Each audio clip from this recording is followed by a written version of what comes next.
Alrededor de 3 años antes de que empiece la revolución en Francia, este ministro Charles Calón va a impulsar un tratado de libre comercio para las manufacturas británicas en Francia. ¿Qué es lo que sucede aquí? Bueno,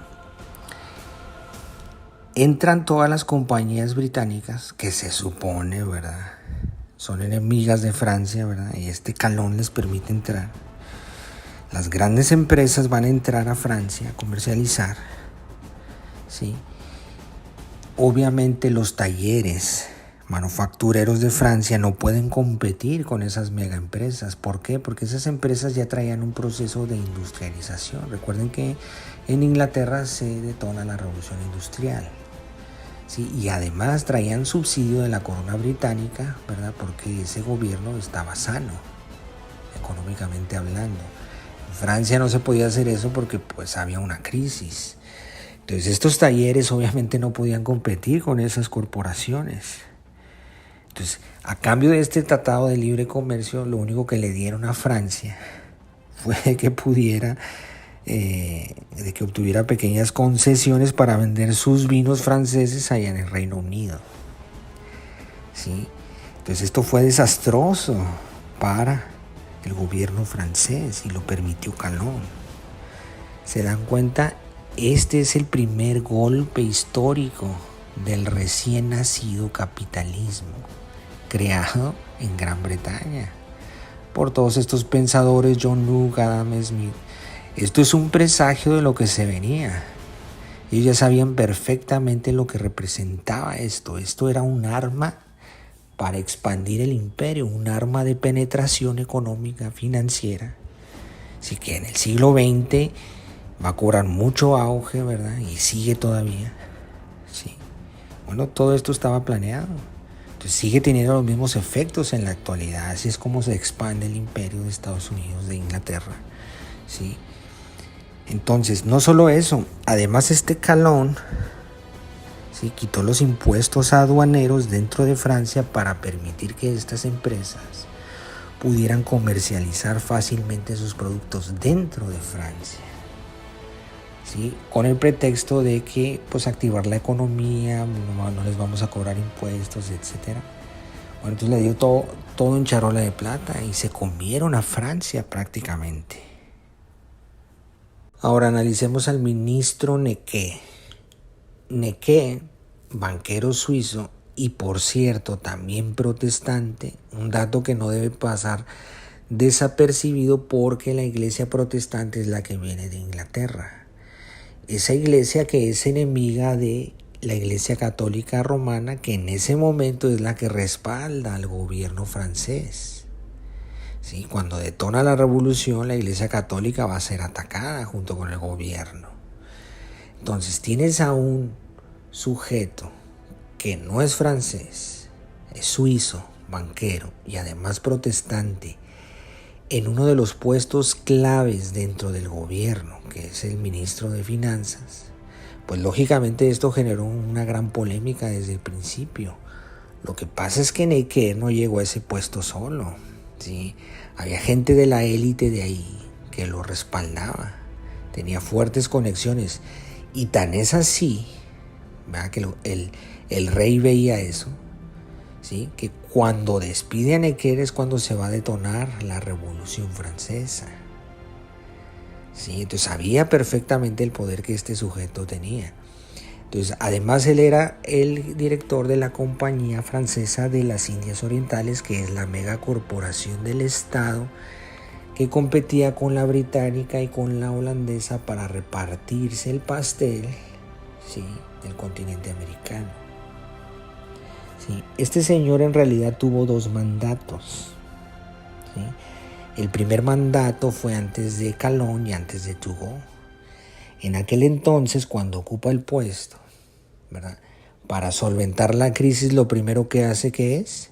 Pues pedir más préstamos, inflando más la deuda del Estado, que es básicamente lo mismo que hacían los otros, ¿no? Es lo que hicieron los otros.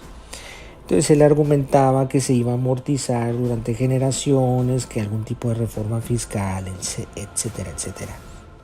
Lo cual no ocurrió, ¿verdad?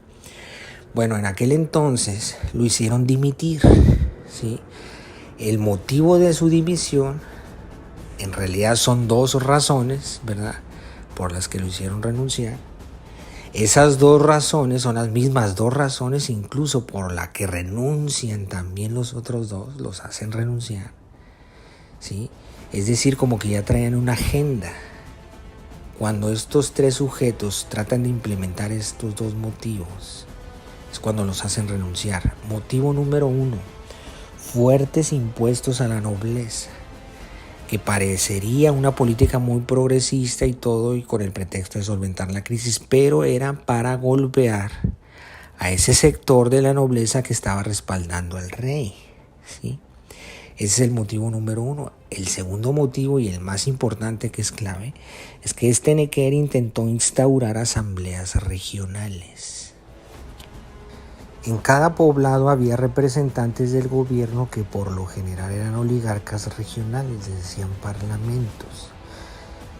Estos estaban bien controlados por la corona, ¿sí?, porque obviamente se les daba beneficios. Entonces, estos parlamentos estaban constituidos por los oligarcas regionales de cada zona, es decir, no cualquier persona podía entrar. Entonces, al momento de querer instaurar estas asambleas regionales, ¿verdad?, lo que se pretendía es que fueran independientes a estos parlamentos, y dentro de esas asambleas se permitiría el ingreso a cualquier persona, no necesariamente a los oligarcas. Así es como va a comenzar la infiltración que integraría estas asambleas y después el tercer estado, el llamado tercer estado. Entonces, este es el motivo por el cual hacen dimitir a Necker en su primer mandato. Luego va a venir Turgot y luego va a venir Calonne, y aquí nos detenemos un poco porque aquí es donde van a preparar la trampa. Sí, poco antes de las revueltas, ¿sí? Obviamente el reino francés ya transpiraba la crisis, ya la habían inflado demasiado estos ministros, ¿verdad? Entonces Calonne, ¿verdad?, le propone al rey formar una asamblea provisional independiente a los parlamentos, ¿sí? Una asamblea, ¿verdad?, que aprobara impuestos a la nobleza, porque obviamente la oligarquía no quería pagar impuestos, ¿verdad? Y la crisis ya la habían inflado tanto que ya no se podía sostener, entonces de algún lado tenía que salir el dinero. Entonces Calonne le propone al rey crear esta asamblea provisional, ¿sí?, provisional, con 144 hombres ilustres de la población reconocidos, ¿verdad? Pasarles el dictamen, ¿sí?, que lo aprobaran, y debido a que eran hombres de mucho prestigio, después iban a pasar el dictamen a los parlamentarios y estos se verían obligados a admitir los impuestos, ¿sí?, porque esos hombres ilustres representaban al pueblo, eran muy reconocidos. Entonces era una especie de presionarlos, ¿verdad? Y por eso se iba a crear esta asamblea, y le dijo al rey: no te preocupes, vamos a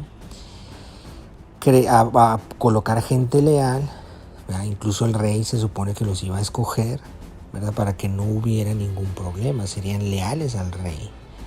Y con eso le daría legitimidad ante el pueblo.